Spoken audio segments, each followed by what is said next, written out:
Selamat pagi anak-anak. Kita akan belajar firman Tuhan melalui buku renungan pagi anak, Identitas. Hari ini tanggal 7 Agustus, judul renungan kita, Tumpuan Kaki Tuhan. Mari kita awali dengan doa. Bapa di surga, kami akan belajar firman Tuhan. Tolong kami supaya kami dapat memahami firman Tuhan. Dalam nama Tuhan Yesus kami berdoa. Amin. Anak-anak, ayat inti renungan pagi kita hari ini diambil dari kitab Yesaya pasal 66 ayat 1. Beginilah firman Tuhan. Langit adalah tahtaku dan bumi adalah tumpuan kakiku. Mazmur pasal 104 ayat 1-3. Pujilah Tuhan, hai jiwaku, Tuhan Allahku, Engkau sangat besar. Engkau yang berpakaian keagungan dan semarak, yang berselimutkan terang seperti kain, yang membentangkan langit seperti tenda, yang mendirikan kamar-kamar lotengmu di air, yang menjadikan awan-awan sebagai kendaraanmu, yang bergerak di atas sayap angin. Kita telah membahas tentang merawat bumi Allah, tetapi mungkin ada baiknya kita membahasnya sekali lagi.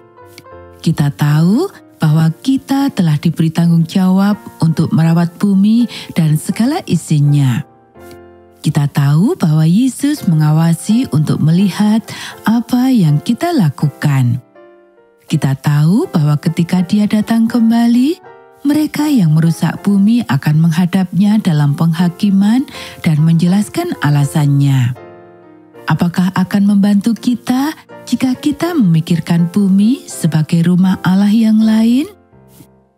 Jika benar bahwa rumah yang dibangun oleh tangan manusia tidak akan dapat menampung Allah atau jari kelingkingnya dalam hal ini, dan jika benar pula bahwa kita hidup dan bergerak serta memiliki keberadaan kita di dalam Dia, maka benar pula bahwa Dia berjalan di bumi bersama kita.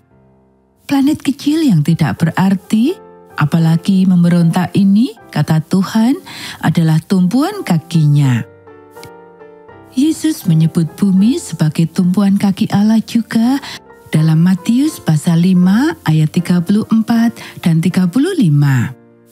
Tetapi aku berkata kepadamu, janganlah sekali-kali bersumpah baik demi langit, karena langit adalah tahta Allah, maupun demi bumi, karena bumi adalah tumpuan kakinya.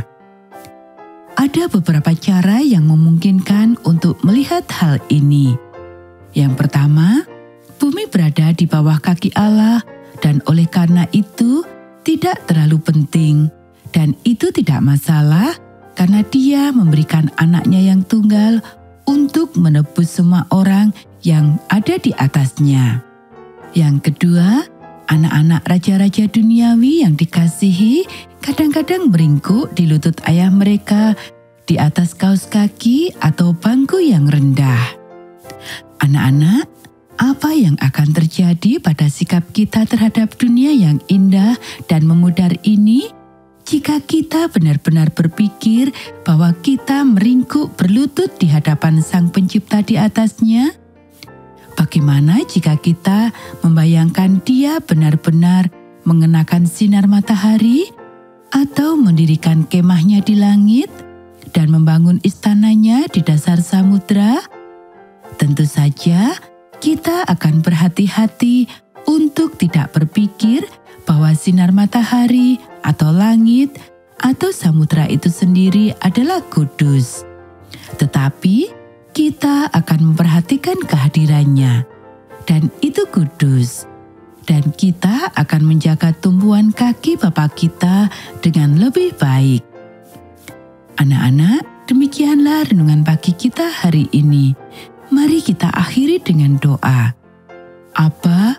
Bapa Allah, saya suka sekali meringkuk di lutut-Mu, mungkin untuk mengucapkan doa-doa saya atau menceritakan hari saya kepadamu, duduk di bangku kecil di sisimu. Tolonglah saya untuk melihat keindahan yang Engkau ciptakan dan tidak pernah mengagungkannya, tetapi untuk menyembah dan memuliakan Engkau dan menghormati dan merawat dunia yang Engkau berikan kepada kami. Amin.